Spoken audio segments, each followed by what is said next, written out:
Clive, my boy! Rutherford informs me that we owe you our thanks. Hadn't intended for you to get involved, but such are the times we live in, huh? I would have done the same for anyone else. You're far too modest, Clive. You'd make a terrible nobleman. But tell me, is the realm truly in as dire a state as Rutherford suggests? From what little I saw, you were right to be worried. I suppose I should have expected the worst. But I was rather hoping the great and good of the realm might have things a little more under control. Alas, it seems that firm leadership is in short supply these days, and without it, the people are bound to lose their way. We must move quickly. But where do we start? True, the challenges that face us are many. But in my estimation, there are two key areas to be addressed before any other. The realm's armies and her larders. As you've seen firsthand, it's every man and woman for themselves out there. Certain cities have banded together to try and maintain some semblance of order, yes? But such cases are few and far between. And yet, the only remedy for the chaos that faces us is unity. A unity that transcends even the borders laid down by our ancestors. In short, if Storm does not stand together, she will fall apart. But how would one even begin to unite the realm? The armies, my boy. As I told you already, we begin by restoring order among the ranks of those sworn to maintain it. Sadly, I doubt I could convince even the lowliest gaggle of privates to dig a latrine together. But I do know someone the High Commanders have been known to listen to on occasion. Field Marshal Eugen Havel. I thought he was retired. He was, until an Akashic army tore through Randalar and killed most of the rank and file. There is no man alive more capable. Literally. And as luck would have it, I've already spoken with him on the matter. Of course you have. And he's agreed to help. On one condition. That he first speaks with you personally. Havel has always been a man of frustratingly rigid principle, and he has certain qualms about clasping arms with, well, with an outlaw. I extolled your many virtues as best I could, of course, but the old goat was adamant that he be allowed to appraise you in person. You don't mind, do you, my boy? Of course not. As long as chaos reigns, we will never build a better world. I'll do whatever it takes. And if the Field Marshal wishes to speak with me in person, then so be it. That's the spirit. I'll leave for Randalar at once. Would you send a Stolas? Of course. Rutherford is already in the Dhalmekian capital. I'll have him tell Havel to expect you forthwith. Excellent. Thank you, Uncle. No. Thank you, Clive.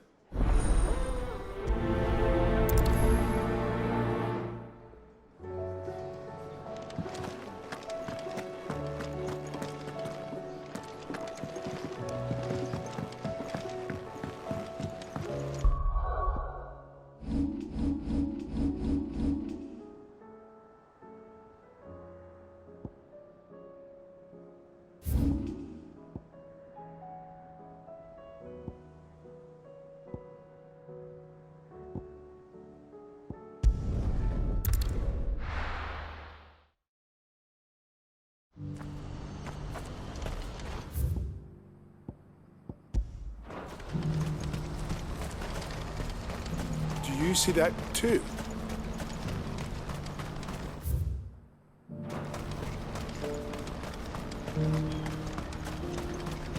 Papa? What is it? Oh, please. Stop. I'm scared. It's all right.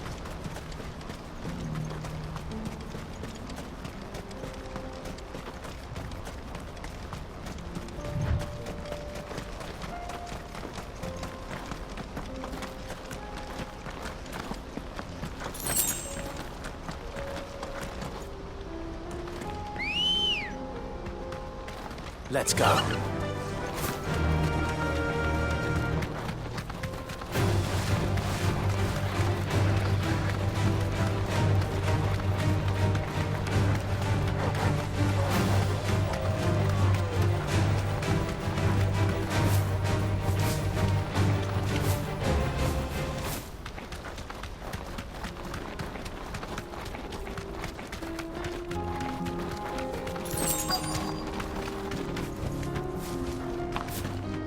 can't be Rutherford, can it?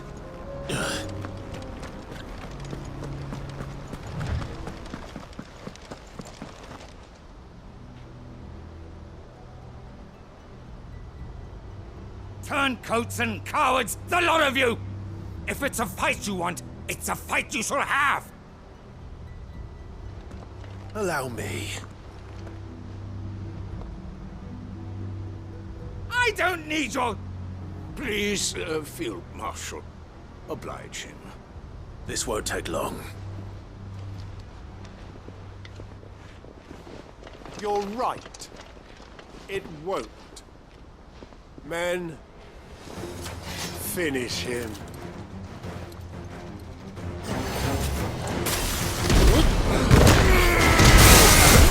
To me, Blade!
Nice try. That's better.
A little longer than I'd have liked.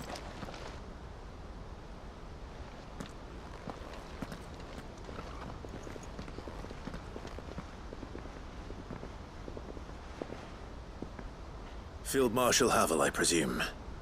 Are either of you injured? No, my lord. You arrived just as our escort turned on us.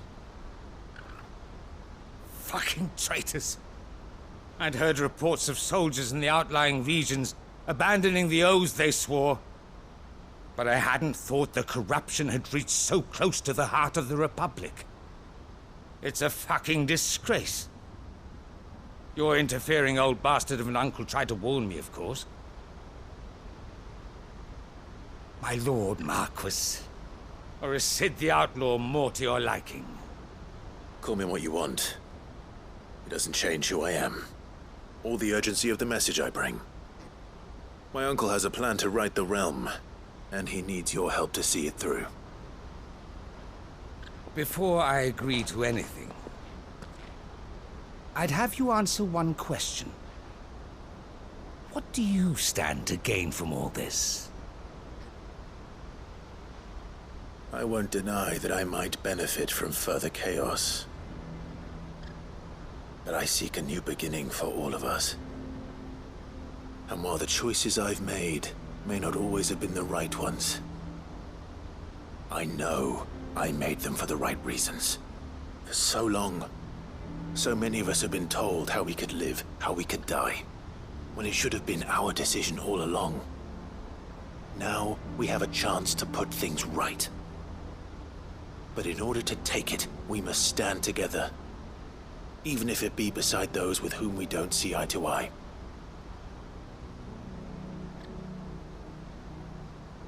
Certainly not the words I expected from an outlaw. But perhaps your uncle was right. You are no ordinary outlaw. I'll never hear the end of this. All right. I'll start by ordering my most trusted guard to bring the Dhalmekian fringes under control. Next, I'll make contact with my counterparts in the Imperial Army and see if I can't convince them to try and restore order in their own territory. Thank you, Field Marshal. But they are not the only ones we will need to convince. What do you mean? I don't doubt that I can bully some sense into a few generals, but those they answer to require a different kind of persuasion. And when it comes to honeyed words, well, we will need an envoy. One who can court even the most stubborn of statesmen. You, perhaps. I'm flattered. But I'm no diplomat either. And I have other problems to attend to. What we need is a skilled arbitrator. And I may know just the person. Is that so? And would he happen to be an outlaw too? Of a different kind, perhaps. Well, beggars can't be choosers. I suppose we'll all have to find a little of the outlaw in ourselves if we're to make it through this. Very well. Send your man to me right away. I shall.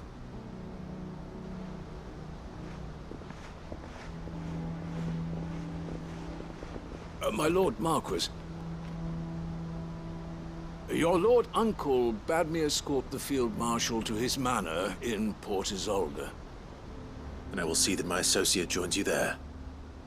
Very good, my lord.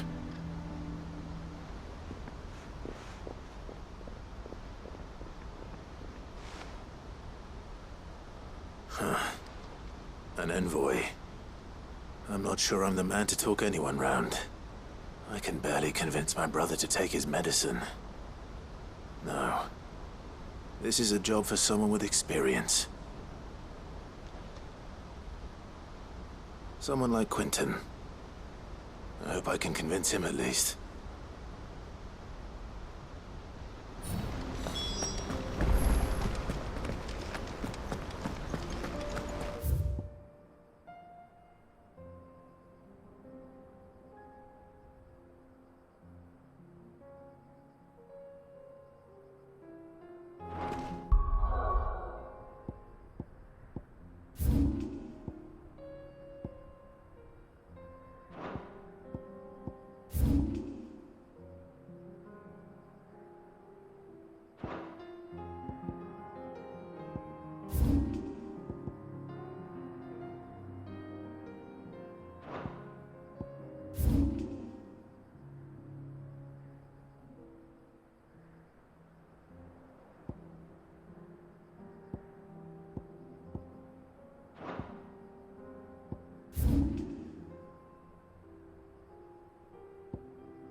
Faster!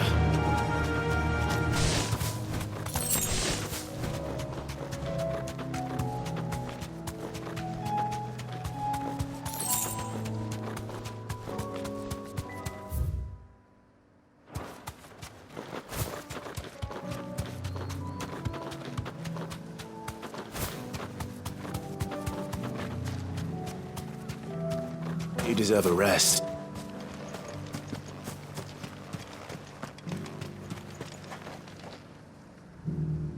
Quentin, I have a proposal for you. Do you now?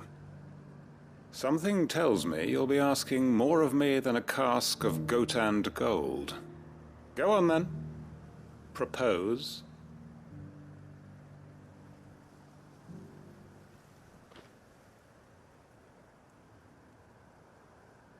You'd have me convince the chiefs and chamberlains of the realm that they should simply swallow their pride and do the one thing that has proved impossible for thousands of years.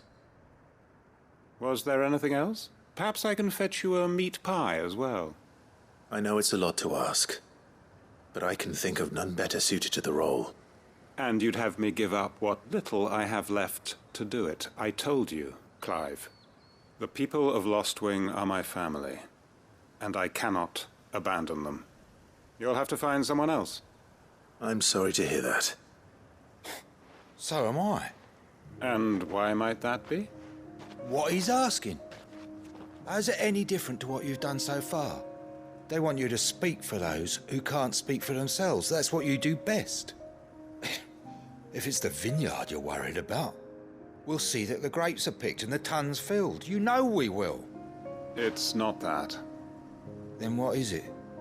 You said yourself we're family. Don't you trust us? You know that's not what I'm... Then what are you saying?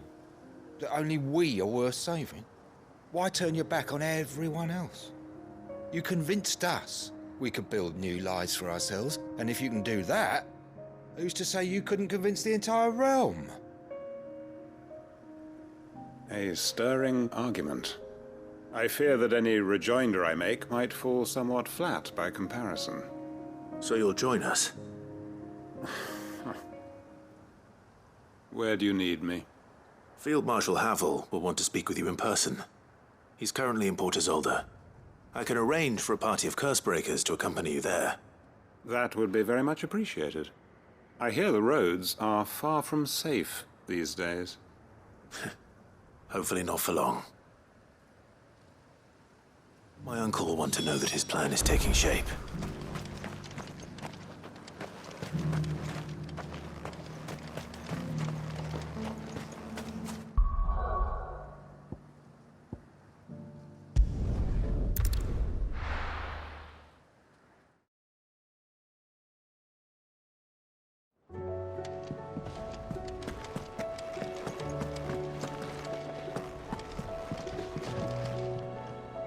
Uncle, I bring good news.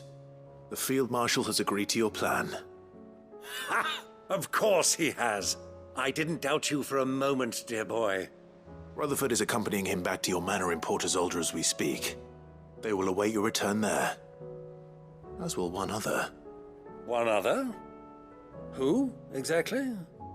Lord Havel was concerned that even if he could get the realm's armies to agree to an accord, he might not be as successful in convincing those with political power. He asked if I might have a solution, and I suggested a certain Imperial Lord Magistrate turned Liberator.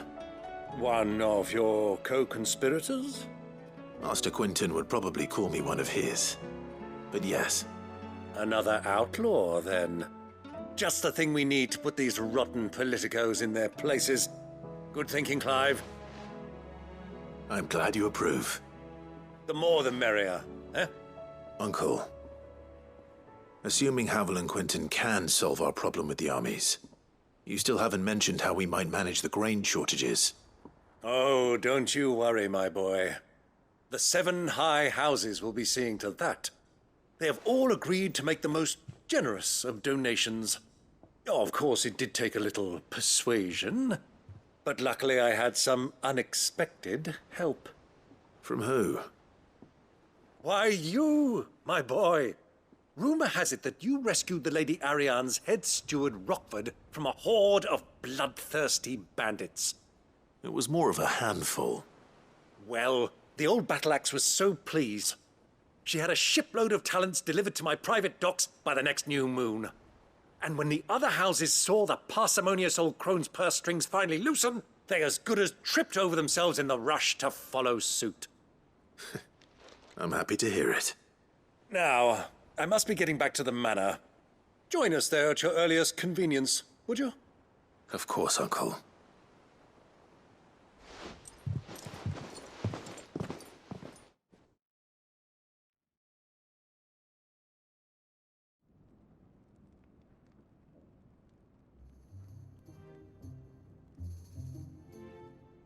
And how, pray tell, will we get that grain to the capital if the roads are still overrun with Akashic? You'll find another bloody road. I only have so many men, and I'm not about to send them headlong into an ether flood. That is, unless you'd have them turn as well. Well, I'd certainly eat less. Says the man with a belly bigger than a band of curls. My soldiers actually need their rations. Without any food to keep them going, they'll be dead even before you've sent them on your fool's errand. If I may, gentlemen, perhaps I might suggest an alternative approach. Though supply routes are indeed disrupted, there is no shortage of ships. Indeed, they bob away in every bay from here to Randalar, awaiting a safe haven. Allow them to make port and fill their bellies full of grain. And once those who crowd the cities are fed, ferry the displaced back to the countryside to work the fallow fields. But I'm sure that you wish to continue your discussion. Forgive the interruption. Two such firm friends as yourselves need no help from the likes of me. Rutherford spoke fondly of the great bond between you. Us? Friends? I can't stand the man. Clive, I'm beginning to question the quality of the company you keep. And what kind of company were you expecting him to keep? The man's a criminal. Criminal? How dare you? You are not fit to breathe the same air as this fine, upstanding young gentleman. Upstanding? He calls himself Sid the Bloody Outlaw! Once more onto the breach.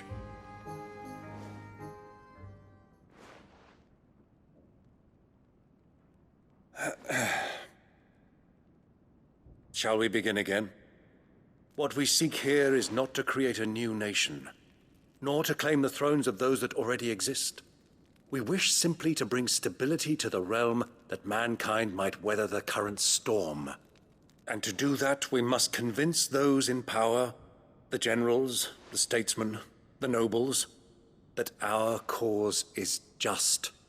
There will be disagreements, yes, and I imagine some resistance, much resistance. But we cannot let that deter us. If we show them the path, show them that we walk it ourselves, then I am confident they will follow. The fate of the world lies in my nephew's hands, but the well-being of her people lies in ours. And we must not squander the chance that Clive has given us. Uncle Byron, Now, with that settled, let's move on to the signing of the Accord. For what great moment in history hasn't been accompanied by a little ceremony?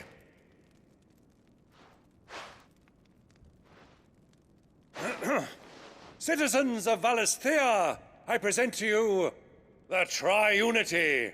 Rutherford, Mike Will.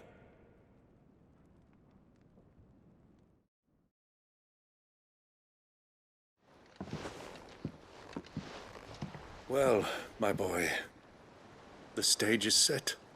that it is. This is the role you were born for. Now I ask only that you trust in the talents of your supporting cast. We shall play our parts to the best of our abilities, that you might have the opportunity to shine. The realm needs its Sir Crandall. And there is no better Crandall than you, Clive. I want you to keep this signed accord as proof of our faith in you. I will. Thank you, Uncle.